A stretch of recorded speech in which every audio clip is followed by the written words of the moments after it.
Alors, en résumé, on a demandé, en cette fin de Hanouka et sur la paracha de Veigash, plusieurs questions. On a demandé, premièrement, comment on peut tirer un message de Hanouka en cette fin de fête. Quel Hachem va à nous lorsqu'Hachem nous éclaire par une fête, Isrou Chag, il faut attacher la fête. Donc quel est le message qu'on peut prendre? Et si c'est les Nissim, c'est ça le message de la fête, on a demandé qu'Aré En Somprim Al Nes, on ne peut pas compter sur les miracles. Donc comment on va prendre avec nous le message des Nissim, et puis comment eux-mêmes ils ont fait une fête, nos sages, autour des Nissim, alors qu'on ne peut pas compter dessus, a priori, En Somprim Al Nes. Et sur la paracha de Veigash, on a demandé que lorsque Yosef s'est révélé, les frères ont dit Oilanu miyomadin, Oilanu mintochacha. Nos sages nous disent que la peur et la honte des frères de Yosef au moment de la révélation de Yosef, elle ressemble au jugement du monde futur. Et de même que eux ont eu honte, ils n'ont pas pu répondre, de même nous on ne pourra pas répondre. Sur ça on a demandé en quoi ça ressemble exactement au monde futur. Pareil, il y a plein de fois dans la Torah où il y a des tochachot. Moshe a fait des tochachot au Klal Yisraël, Yaakov a fait des tochachot à ses enfants au monde des brachot. Avraham a fait des tochachot à Abimelech. On n'a jamais vu que Chachamim disent Oilanu miyomadin, si ce n'est pour la tochacha de Yosef et la tochacha de l'ânesse de Bilam. Sur les deux, il y a marqué Oilanu miyomadin. On a demandé quel est le secret de la tochacha du monde futur. Et Rav Dessler explique que les Nissim ont une part dans notre vie. Parce qu'un homme, comme il le dit au nom de la Braïta dans Hérouvin d'Afyot Gimel, un homme, il est plus proche de la faute que de la mitzvah. Beth Hillel et Beth Shammai ont discuté pendant 2 ans et demi. Est-ce que Noachlo, la Adam Shinivra ou Noachlo Shinivra, c'était mieux pour lui de le créer l'homme ou c'est mieux pour lui de ne pas le créer? Et bien sauf ils ont dit c'est mieux pour lui de ne pas le créer. Donc il a été créé alors qu'il vérifie ses actions. Donc Sander explique que par que Chasvé Shalom, Beth Hillel et Beth Shammai pensent que Hachem il n'agit pas pour le bien. Il agit pour le bien. Alors qu'est-ce que ça signifie? Est-ce que c'est mieux pour l'homme qui soit créé ou c'est pas mieux pour l'homme qui soit créé? Et que Bassof ils ont dit c'est mieux pour l'homme qui ne soit pas créé. Explique Israël Saint-Père que est-ce que naturellement, sans l'intervention d'Hachem, naturellement, d'après les principes de la Torah et du Sechel, de la logique, est-ce que l'homme il va arriver à sa perfection ou alors non? Il va arriver à sa perte. Et malheureusement ils ont conclu que l'homme il va arriver à sa perte. Comme il dit le Maharsha, Nimnu Vegamrou, ils ont compté qu'il y a plus de Haverot que de mitzvot, ils ont dit l'homme il est plus proche de la faute que de la mitzvah. Et donc comment il va à la perfection? Comment il va réussir à remplir son rôle? Et donc ils ont conclu que mieux vaut pour l'homme qui ne soit pas créé. Si ce n'est l'intervention d'Hachem. Sauf, tout va bien se finir, Bezrat Hachem. Tout est bien qui finit bien. Mais c'est que par l'intervention d'Hachem. Mais naturellement, l'homme, les khatrila, ne va pas arriver à sa perfection, si ce n'est, dire Israël Saint-Père, que l'homme y mérite de son vivant l'intervention d'Hachem et des miracles. Si Hachem, déjà de son vivant, intervient dans sa vie, il lui fait des miracles, il pourra arriver à la perfection, arriver à réaliser son rôle, arriver à ce que Noachlo, c'est mieux pour lui qu'il a été créé. Mais ça, c'est pas naturel. C'est seulement si Hachem lui fait des nissim.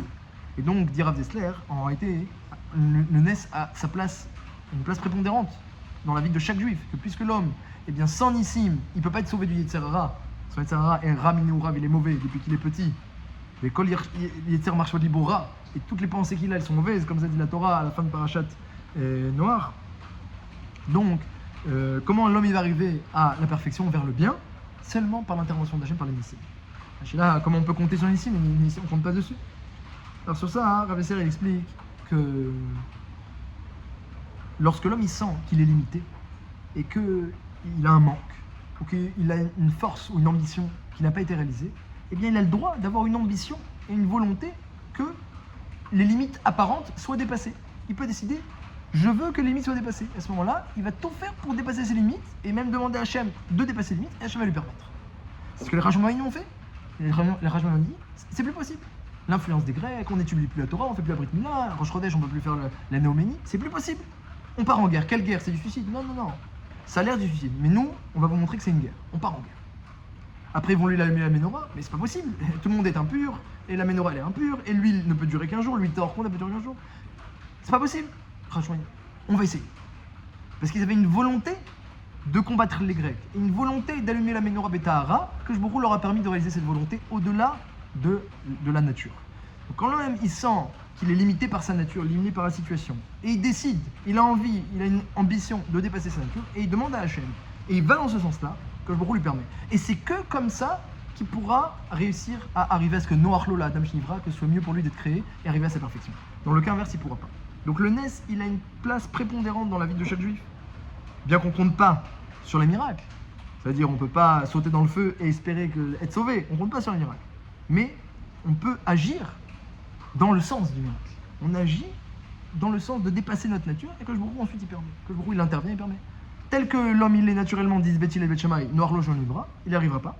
Mais s'il va dans le sens de sa réussite, s'il réfléchit comment il va à sa perfection, eh bien il pourra y arriver. Mais le Razon il a dit, où je construis Bnei Brak, une ville de Torah et de Chassidut, ou je vais au Gehinam. Mais comment toi tout seul tu vas construire une ville? Il est arrivé, il n'y a même pas un lampadaire. Qu'est-ce que tu vas construire tout seul? Où je fais, où je vais au Gehinam. Yaakov Avinu il a dit, où j'ai les 12 Shvatim, où je descends à Vel Sheola en deuil vers le Gehinam. Quand Yosef a disparu, je descends au Gehinam, ça y est, j'ai plus de mission, c'est fini. On voit que les Gdolim, pareil le Yavet, il a demandé à Hachem des Chavrutot et des Talmidim, sinon il a dit sinon je vais au Gehinam. On voit que les Gdolim ils ont dit En Brera, il n'y a pas le choix.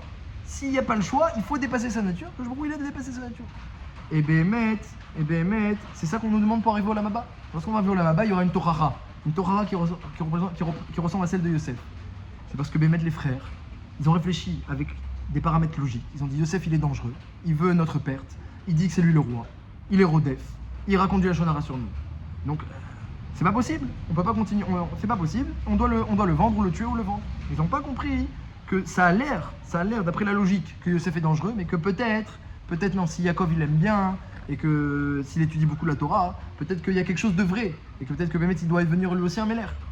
Ça c'était impensable. Et la Torah qui est faite, c'est que, eh ben oui, l'impensable est possible.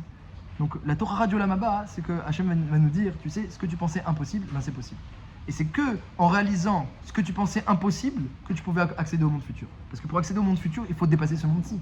Tu peux rentrer dans un monde de l'au-delà si toi t'es pas allé dans ce monde-ci au-delà. Ou alors Hachem il devra faire des caparottes et des gilgoulim, etc. Mais si tu veux rentrer directement l'Eratrila dans l'au-delà, il faut que déjà sur terre tu sois prêt à aller dans l'au-delà. Ça c'est la Torah que Yosef il fait à ses frères, c'est la Torah de la Nes.